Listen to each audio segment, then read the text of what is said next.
Welcome to Lecture 3 for Lesson 24. Firms would choose to emit less pollution when they're forced to pay for the tax. The tax on pollution will drive down pollution.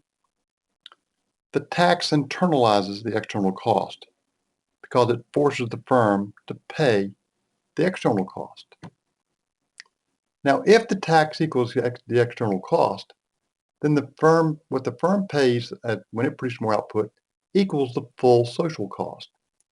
Here's my red supply curve before tax. Here's my blue demand curve. Without taxes, the equilibrium quantity is 6.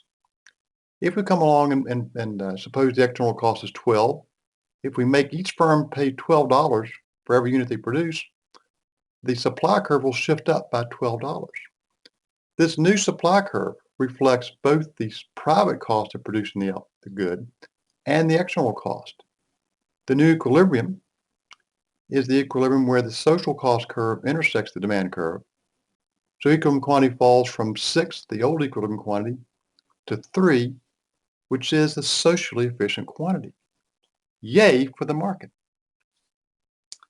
Let's look at how the government might use a corrective tax to reduce global warming. Suppose that the government imposes a $10 per cubic foot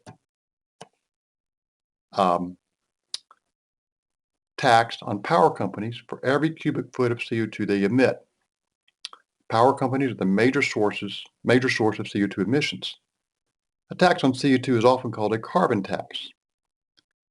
It would increase the price of electricity and reduce the amount of electricity produced. The power companies would emit less CO2 as they reduce the amount of electricity they produce. 2 yays for the market.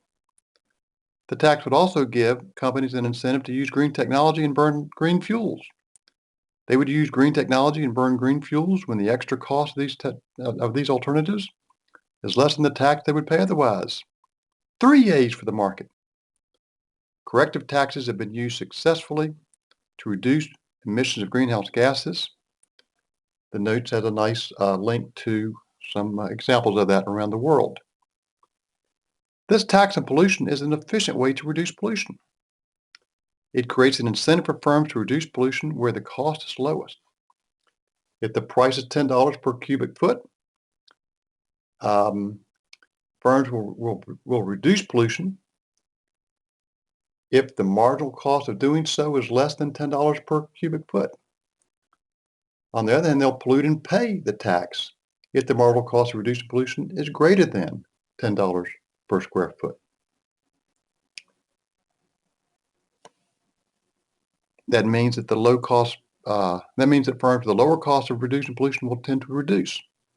Firms with higher cost will, unfortunately continue to emit, but again, that's efficient.